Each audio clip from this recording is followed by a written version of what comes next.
Hi everyone, আশা করি সকলে ভালো আছেন, সুস্থ আছেন। আমিও ভালো আছি, সুস্থ আছি। আজকে কিন্তু দারুণ একটা রেসিপি আপনাদের সঙ্গে শেয়ার করতে চলেছি, সেটা হলো ভোলা মাছের তেল ঝাল। তো আজকে যেইভাবে রান্না করবো না, এইভাবে যদি আপনারা রান্না করেন না, তাহলে কিন্তু এর স্বাদ কখনোই ভুলতে পারবেন না। তো চলুন কীভাবে রান্না করছি সেটা অবশ্যই আপনাদের সঙ্গে শেয়ার করবো। এখন দেখতে থাকুন পুরো ভিডিও। আপনারা হয়তো মাছটা দেখে চিনতেই পেরে গেছেন যে এটা ভোলা মাছ। তবে ভোলা মাছটা যখন কাটানো হয়েছে বাজার থেকে, মাথাগুলো সব কেটে কেটে ফেলে দিয়েছে আর এখন এইভাবে কেটে বাজার থেকে আনা হয়েছে। তো এটাকেই যাই হোক ভালো করে আশটাশ পরিষ্কার করে ধুয়ে নেওয়া হয়েছে। এখন এর মধ্যে নুন, হলুদ, তেল মাখিয়ে নিতে হবে। পরিমাণ মতো নুন দিয়ে দেওয়া হচ্ছে, হলুদ,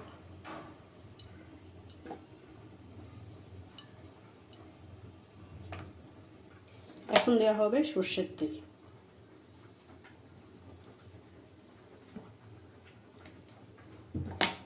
এবারে সব কিছু ভালো করে মাখিয়ে নিতে হবে।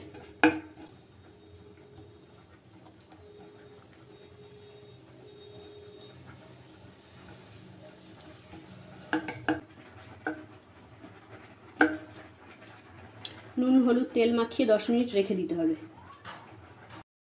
মাছগুলোতে নুন, হলুদ, তেল মাখানো হয়েছে, 10 মিনিট হয়ে গেছে। আর এদিকে কিন্তু ফ্রাইং প্যানের মধ্যে সর্ষের তেল দিয়ে দিচ্ছি গরম হওয়ার জন্য। তেলটা একটু গরম হলে তারপরে মাছটা ভাজতে হবে।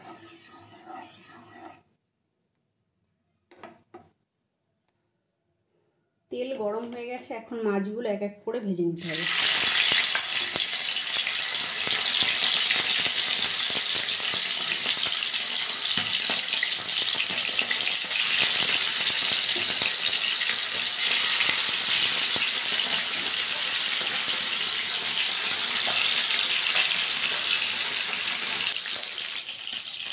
এবার এক এক করে মাছগুলো উল্টে দিতে হবে।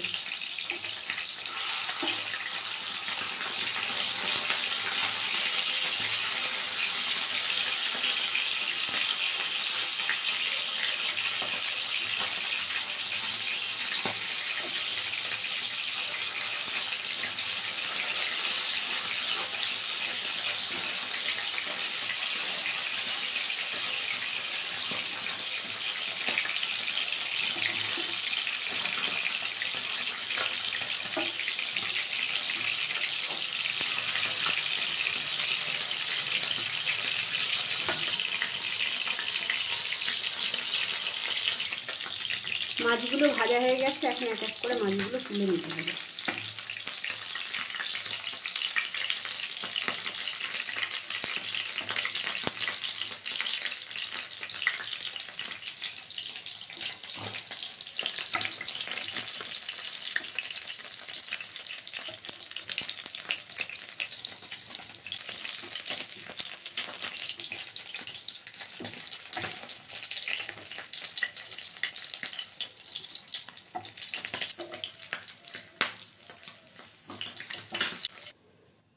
এই মাছগুলো ভাজা হয়ে গেছে, এখন বাকি মাছগুলোকেও ভেজে নিতে হবে এক এক করে।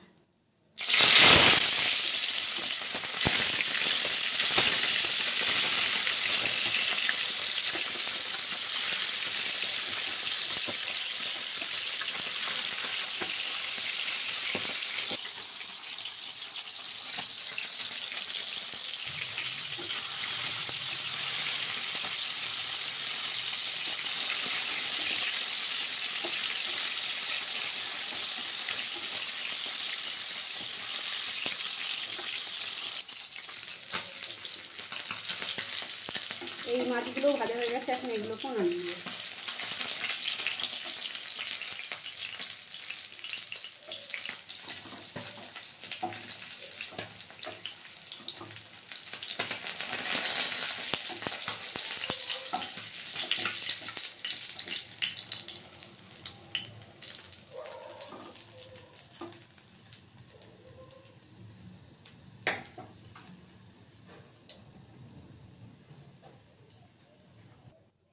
এই তেলের মধ্যেই 3টে পেঁয়াজ পেস্ট করে রেখেছিলাম, এই যে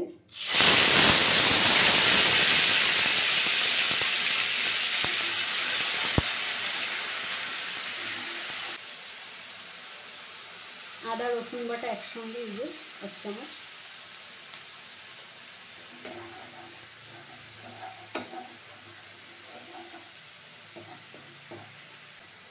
শুকনো লঙ্কা, তেজপাতা, গোটা জিরে, গোটা ধনে আর টমেটো একসঙ্গে পেস্ট করে নিয়েছি।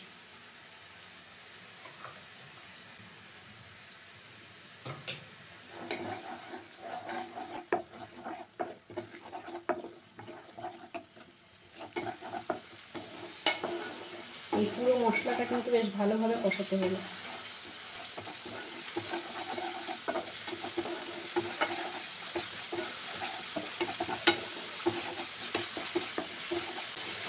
মশলাটা হালকা কষানো হয়েছে, এখন এর মধ্যে দিয়ে দেবো পরিমাণ মতন হলুদ গুঁড়ো।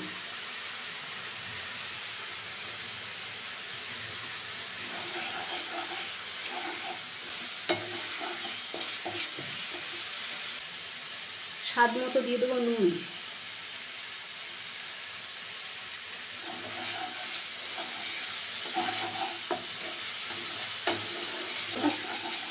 সবাই পারে মশলা কীভাবে বাটতে হয়, তো সেই কারণে মশলা বাটাটা আজকে দেখালাম না, তবে সব কিছু আলাদা আলাদা করে বেটে নিয়েছি।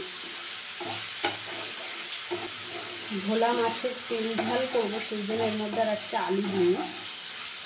কেউ চাইলে আলু দিতে পারেন, বাট আমি আলু দেবো না, শুধু মশলা দিয়েই হবে আজকে।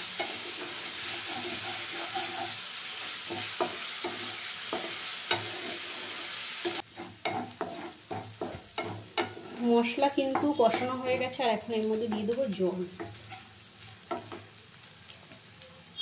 জল খুব অল্প করেই দিতে হবে।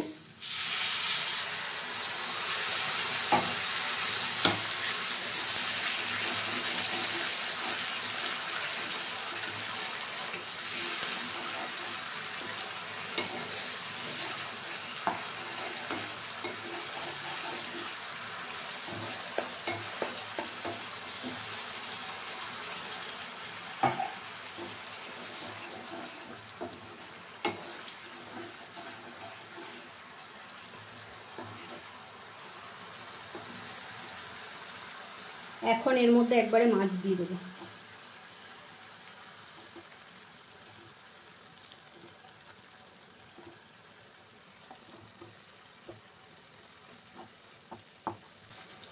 একদম কষা কষা হবে, ঝোল বেশি করবো না এতে।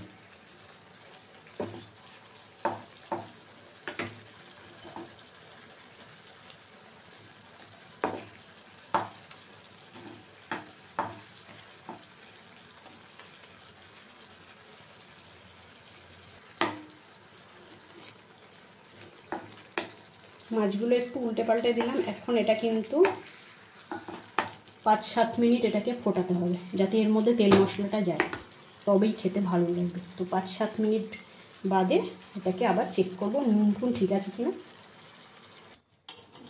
এই 4টে মাছ শুধু রেখে দেবো ভাজা খাওয়ার জন্য, আর এটা এখানে হতে থাকুক।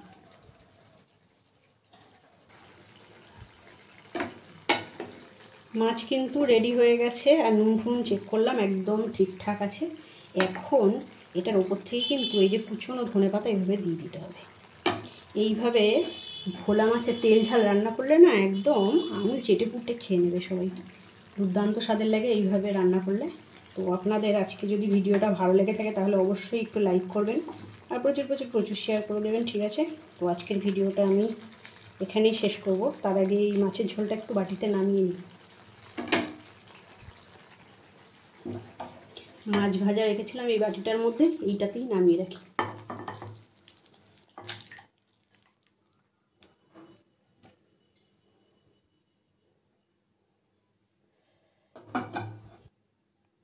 তো আজকের ভিডিওটা আমি এখানেই শেষ করছি। আজকের মতন টাটা সবাইকে। আপনারা সবাই ভালো থাকবেন, সুস্থ থাকবেন। আগামী দিন আবার নতুন কিছু নিয়ে চলে আসবো আপনাদের কাছে।